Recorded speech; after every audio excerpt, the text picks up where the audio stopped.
Okay, boys and girls, we're playing with an '07 Hyundai Elantra. Brake light switch. The brake lights would not go off, they stay on all the time. So naturally we assumed that it needed a brake light switch, which we bought. Started to put it in and watched a few videos, and that's why I'm making this one, because they didn't quite tell you everything involved. So you got the one plastic cover right here, pretty straightforward how to get it off. You pop this little panel off. The only thing is, if you look over here, there's a couple little clips. I just used a little flat screwdriver to pop it loose so I could pull it off without breaking it. Same with the wiring, you just push in the little tabs and it releases them, not a problem. But when you get down under here, if you're a big guy like me, it gets real tight up in here.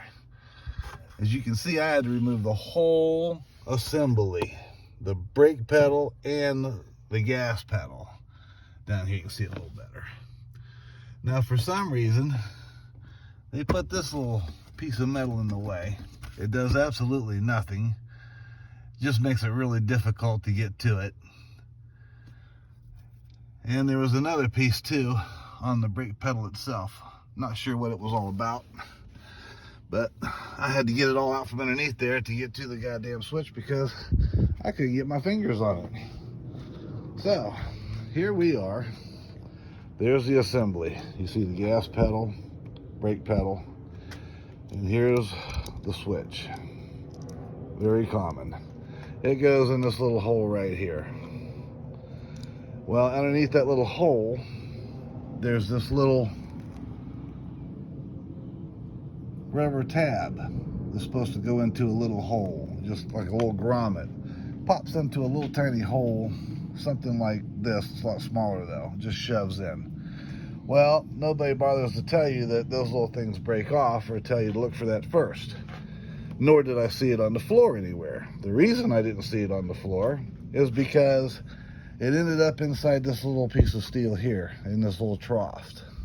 Which, by the way, as you can see, where it's oriented, it actually is right dead in the way of getting to the nut that holds the switch on.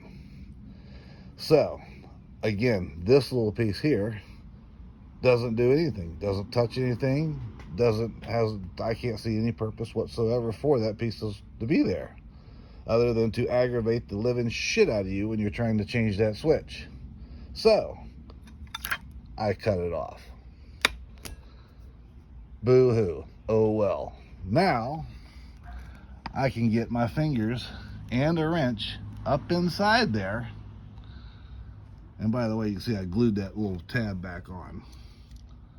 Now I can get my little fingers, my big fingers, up inside there and put the nut on it and tighten the bolt down. So that's where I'm at with it right now. As you can see, it wasn't a fun job. And by the way, you got one bolt up here to take out. You got one over here by the gas pedal. And then you got 4 around the booster here. 4 of them. And then it's even still hell to try to wiggle out of there. But it will come with a little bit of patience and a little bit of wiggling and waggling. It will come out. So that's where I'm at. I'm getting ready to start to put this thing back together. I'll catch up to you later.